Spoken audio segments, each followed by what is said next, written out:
আজকের গুরুত্বপূর্ণ আঞ্চলিক সংবাদে সবাইকে জানাই স্বাগতম।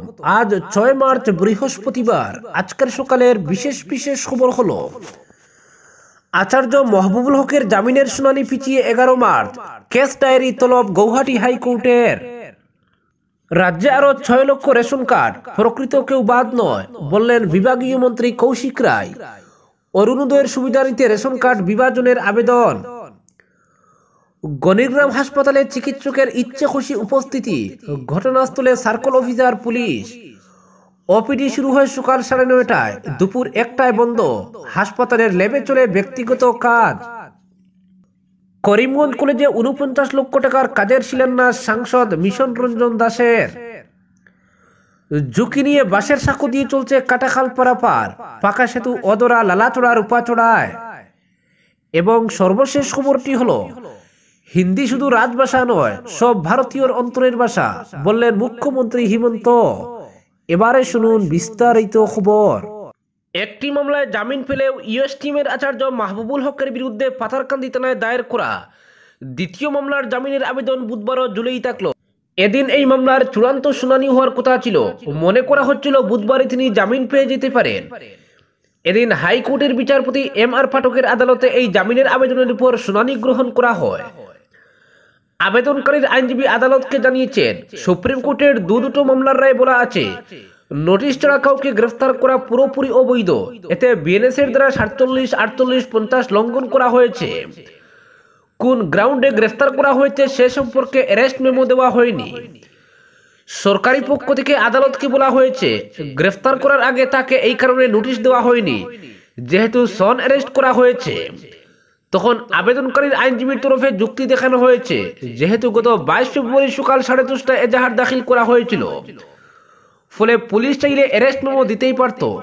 এরপর আদালত সব পক্ষের শুনানির পর এই মামলার কেস ডায়েরি তলব করেছে। সে সঙ্গে স্বরাষ্ট্র বিভাগকে বলা হয়েছে, এই জামিনের ক্ষেত্রে যদি তাদের কোনো লিখিত আপত্তি দেওয়ার থাকে তাহলে তা হলফনামার মাধ্যমে আগামী 10 মার্চ কিংবা 10 মার্চের আগে আদালতে দাখিল করতে হবে। আগামী 11 মার্চ আদালত এই মামলার জামিনের আবেদনের পর ফের শুনানি গ্রহণ করবে। অপরদিকে রাজ্যে আরো 6 লক্ষ রেশন কার্ড, প্রকৃত কেউ বাদ নয় বললেন মন্ত্রী কৌশিক। অরুণোদয়ের সুবিধা নিতে রেশন কার্ড বিভাজনের আবেদন। রাজ্যে আরো 6 লক্ষ রেশন কার্ড দেওয়া হবে। বিধানসভায় এই তথ্য জানালেন খাদ্য ও অসামরিক যোগান মন্ত্রী কৌশিক রায়। তিনি জানান, প্রকৃত কোনো লোক রেশন থেকে বাদ পড়বেন না। 4 জনের কম সদস্য থাকা যেসব পরিবারের আবেদন বাদ পড়েছে তারাও আগের রেশন কার্ডের মাধ্যমে রেশন পেয়ে যাবেন। তাছাড়া প্রকৃত সুবিধাভোগী হলে মাত্র 1 জন সদস্য থাকা পরিবারে দেওয়া হয়েছে রেশন কার্ড দাবি করেন তিনি। প্রশ্নোত্তর পূর্বে বরপেটার বিধায়ক আব্দুর রহিম আহমেদ অভিযোগ করেন, সরকারি তথ্য অনুযায়ী বরপেটায় রেশন কার্ড থেকে বঞ্চিত হয়েছে 6,861 পরিবার। 4 জনের কম সদস্য থাকা পরিবারের আবেদন বাতিল করা হয়েছে। কম সদস্য থাকা পরিবারকে কেন রেশন কার্ড দেওয়া হয়নি, জবাবে খাদ্য ও অসামরিক যোগান মন্ত্রী কৌশিক রায় জানান, গত ডিসেম্বর মাসে গোটা রাজ্যে 19.92 লক্ষ রেশন কার্ড বিতরণ করা হয়েছে। বরপেটা জেলায়ও 12,998টি পরিবারকে রেশন কার্ড দেওয়া হয়েছে। 4 জনের কম থাকা পরিবারের রেশন কার্ডের আবেদন বাতিল করার কারণ জানিয়ে খাদ্যমন্ত্রী বলেন, মন্ত্রিসভায় সিদ্ধান্ত নেওয়া হয়েছে রেশন কার্ড থাকলে তবেই অরুণোদয় দেওয়া হবে। তাই অরুণোদয়ের সুবিধা পেতে এখন রেশন কার্ড বিভাজনের জন্য আবেদন করা হচ্ছে। তাই খাদ্য বিভাগের ইন্সপেক্টরের মাধ্যমে ভেরিফিকেশন করার পর প্রকৃত লোকদের রেশন কার্ড প্রদান করা হয়েছে। মন্ত্রিসভায় অনুমোদন দিলে আরো 6 লক্ষ কার্ড দেওয়া হবে। মন্ত্রী বলেন, 4 জনের কম সদস্য থাকা পরিবারের আবেদন বাতিল করা হয়েছে। আবার পরিবারের সদস্য 1 জন থাকলেও রেশন কার্ড দেওয়া হয়েছে। অরুণোদয় প্রকল্পের সুবিধা নিতে 1 জন 2 জনের পরিবার নিয়ে রেশন কার্ডের জন্য আবেদন করা হয়েছে। ফলে ভেরিফিকেশন করে 1-2 জন থাকা পরিবারের রেশন কার্ড কর্তন করা হচ্ছে। তবে বিধবা, সন্তানহীন দম্পতি, দিব্যাঙ্গ, বিবাহ বিচ্ছিন্ন হওয়া পুরুষ মহিলার ক্ষেত্রে 1-2 জন লোক থাকা কার্ড কর্তন করা হচ্ছে না। রেশনের সুবিধা পাওয়ার যোগ্য কোনো প্রকৃত লোক বঞ্চিত হবেন না। নতুন কেউ বাদ পড়লে ভবিষ্যতে বিবেচনা করা হবে। অপরদিকে গণিগ্রাম হাসপাতালে চিকিৎসকের ইচ্ছে খুশি উপস্থিতি, ঘটনাস্থলে সিও পুলিশ। হাসপাতালের দুয়ার খোলা হয় সকাল 9টা কিংবা 9:30টায়, আবার দুপুর 1টায় বন্ধ। অথচ সরকারি নিয়ম মতে রাজ্যের প্রতিটি হাসপাতালে সকাল 8টা থেকে ওপিডি শুরু হওয়ার কথা। ওপিডি শেষ হওয়ার সময় দুপুর 2টো, কিন্তু ব্যতিক্রম কাছাড়ের গণিগ্রাম হাসপাতাল। আর এ নিয়েই বুধবার হাসপাতালে কুবে ফেটে পড়েন এলাকার মানুষ। পরিস্থিতি সামাল দিতে ছুটে আসেন সার্কল ম্যাজিস্ট্রেট পুলিশও। গণিগ্রাম, সাংজুরাই, মহাদেবপুর, দুধপুর, বুড়িবাইল, চাঁদপুর এলাকার হাজার হাজার মানুষের চিকিৎসা সেবার জন্য একমাত্র ভরসা গণিগ্রাম হাসপাতাল। কিন্তু মানুষের রোগ সারাইয়ের দায়িত্ব নিয়ে দাঁড়িয়ে থাকা এই হাসপাতাল নাকি দীর্ঘদিন থেকে নানা রোগে আক্রান্ত। দিনের পর দিন, বছরের পর বছর ধরে কার্যত দায়সারাভাবেই চলছে এই হাসপাতাল। বিষয়টি নিয়ে স্থানীয়দের মধ্যে থাকা পুঞ্জীভূত ক্ষোভের বহিঃপ্রকাশ ঘটে বুধবার। এদিন সকালে হাসপাতালে জড়ো হন স্থানীয় একাংশ লোক। যথাসময়ে হাসপাতালের দুয়ার খোলা হলেও ওপিডি শুরু হওয়ার সরকার নির্ধারিত সময় অতিক্রান্ত হয়ে ঘন্টা দেড়েক পেরিয়ে যাওয়ার পর ক্ষোভের বহিঃপ্রকাশ ঘটে। স্থানীয়রা জানান, সকাল 9টা পেরিয়ে গেলেও হাসপাতালে উপস্থিত ছিলেন না কোনো চিকিৎসক। বন্ধ ছিল ওপিডি কক্ষ, বন্ধ ছিল প্যাথোলজিক্যাল ল্যাবরেটরিও। অথচ এই হাসপাতালে 2 জন চিকিৎসক রয়েছেন। ফলে ক্ষুব্ধ লোকজন হাসপাতালকে কার্যত ঘেরাও করে রাখেন। সকাল 9:30টায় উপস্থিত হন একজন চিকিৎসক। এরপর সকাল 10টা 11 মিনিটে হাসপাতালে পা রাখেন হাসপাতালের ইনচার্জ ডক্টর মাফরুজা বেগম। উপস্থিত স্থানীয়রা তখন ওই চিকিৎসকের কাছে হাসপাতালে উপস্থিত হওয়ার সময় সম্পর্কে জানতে চান, কিন্তু উপস্থিত স্থানীয়দের কোনো কথা কানে না তুলে সোজা হাসপাতালে প্রবেশ করেন তিনি। কিন্তু নাচুর স্থানীয়রা হাসপাতাল চত্বর ত্যাগ না করে সার্কল অফিসারের কাছে খবর পাঠান। খবর পেয়ে কিছুক্ষণের মধ্যে হাসপাতালে ছুটে আসেন সিও। অবশ্য তার আগেই পরিস্থিতি বিবেচনা করে হাসপাতালে পৌঁছায় পুলিশ। সার্কল অফিসার ডক্টর রবার্ট টুলোর হাসপাতালে পৌঁছে প্রথমে স্থানীয়দের সঙ্গে কথা বলেন। হাসপাতালের নানা অনিয়মের কথা বিস্তারিতভাবে সার্কল অফিসারের কাছে তুলে ধরেন বাহারুদ্দিন মজুমদার, মুস্তাফা কামাল বড়ভূইয়া, মিঠু লস্কর প্রমুখ।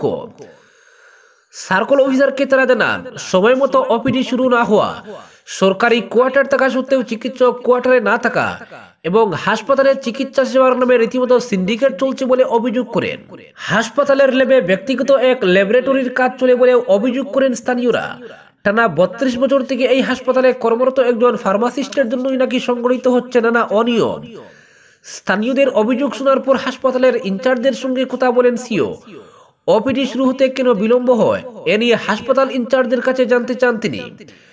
হাসপাতাল ইনচার্জ সার্কল অফিসারকে জানান, তার গাড়িতে কিছুটা যান্ত্রিক সমস্যা দেখা দেওয়া এদিন হাসপাতালে পৌঁছতে বিলম্ব হয়েছে।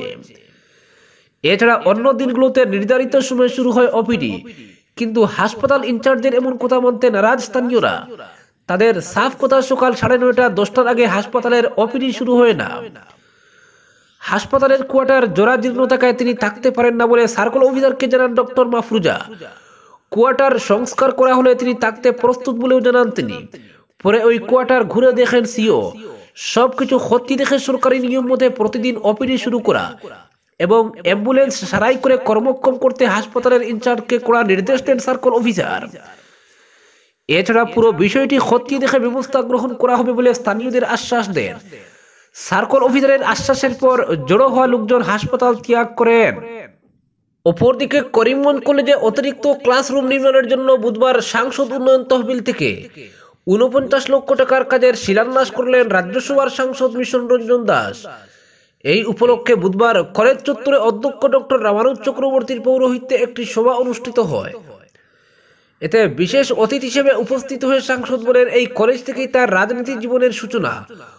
কলেজের সঙ্গে অনেক স্মৃতিও জড়িয়ে রয়েছে, তাই কলেজের উন্নত ভবন নির্মাণের জন্য সাংসদ উন্নয়ন তহবিল থেকে এই অর্থ দিতে পেরে খুব খুশি বলে জানান তিনি। অন্যদিকে সভায় উপস্থিত হয়ে জেলা বিজেপির প্রাক্তন সভাপতি সুব্রত একজন প্রাক্তন হিসেবে শিলান্যাস অনুষ্ঠানে উপস্থিত হতে পেরে খুশি ব্যক্ত করেন। তাছাড়া নিজের দল বিজেপির রাজ্যসভার সাংসদ তথা কলেজের প্রাক্তনী মিশন রঞ্জন দাস কলেজের উন্নয়নে এগিয়ে আসায় তাকে ধন্যবাদও জানান। উল্লেখ্য, 2025-26 অর্থ বছরের সাংসদ এলাকা উন্নয়ন তহবিল থেকে এই 49 লক্ষ টাকা মঞ্জুর করা হয়েছে। এদিনের সভায় অন্যান্যদের মধ্যে বক্তব্য রাখেন কলেজ গভর্নিং বডির চেয়ারম্যান আইনজীবী পূর্ণেন্দু দস্তিদার, পৌরপতি রবীন্দ্রচন্দ্র দেব, বিজেপির শহর মন্ডল সভাপতি কিশোর দেব প্রমুখ। অপরদিকে কাটলচূড়ার লালাচূড়া ও রূপাচূড়া এলাকায় কাটাখাল নদীর উপর 2টি আরসিসি পাকা সেতুর নির্মাণ কাজ আজও অধরা থাকায় রীতিমতো ঝুঁকি নিয়েই নদী পারাপার হচ্ছেন এলাকার জনগণ। লালাচূড়া ও রূপাচূড়া ফেরিঘাট এলাকায় আরসিসি পাকা সেতু নির্মাণের দাবিতে এলাকার জনগণ দীর্ঘ বছর ধরে দাবি জানিয়ে আসছেন। লালা রাজস্ব চক্রের লালাচড়ায় অভ্যন্তরীণ জল পরিবহন বিভাগের ফেরিঘাটে কাটাখাল নদীর উপর একটি আরসিসি পাকা সেতু নির্মাণের দাবিতে লালাচড়া সেতু নির্মাণ কমিটি দীর্ঘ বছর ধরে তদবির আসছে। অনুরূপভাবে রূপাচড়া ফেরিঘাট এলাকায় পাকা সেতুর দাবিতে সোচ্চার রয়েছেন সংশ্লিষ্ট এলাকার জনগণ।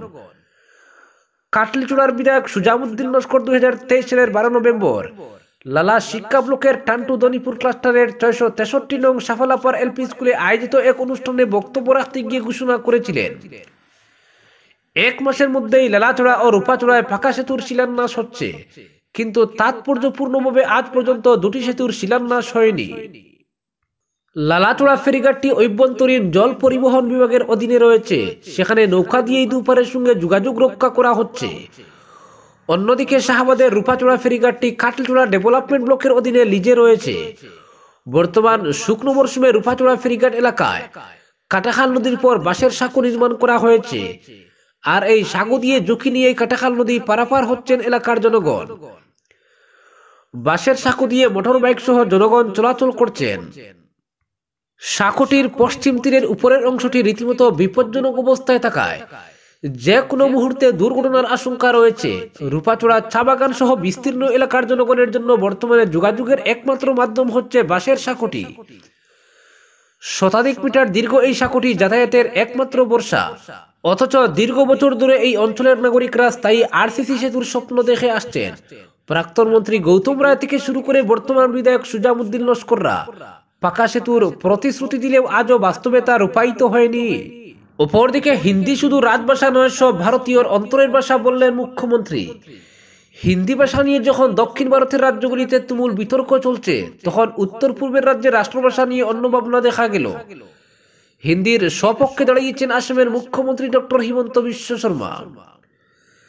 হিন্দি শুধু রাজভাষাই নয়, হিন্দি সব ভারতীয়ের অন্তরের ভাষা, এমন মন্তব্য করেছেন মুখ্যমন্ত্রী ডক্টর হিমন্ত বিশ্ব শর্মা। তিনি বলেন, ভারতবর্ষ বৈচিত্র্যে পরিপূর্ণ একটি রাষ্ট্র, এই বৈচিত্র্যের মধ্যে সংযোগ স্থাপন করছে হিন্দি ভাষা। বুধবার মুখ্যমন্ত্রী সোনাপুরে মেফেয়ার রিসোর্টে আয়োজিত পূর্ব এবং পূর্বোত্তর ক্ষেত্রের সংযুক্ত ক্ষেত্রীয় রাজভাষা সম্মেলনে অংশগ্রহণ করে এমন মন্তব্য করেন। কেন্দ্রীয় স্বরাষ্ট্র পরিক্রমা মন্ত্রণালয়ের সরকারি ভাষা বিভাগের উদ্যোগে আয়োজিত সম্মেলনে মুখ্যমন্ত্রী বলেন, হিন্দি ভাষার প্রয়োগ এবং ব্যবহারের ক্ষেত্রে সবার জন্য যথেষ্ট মহত্ব রয়েছে।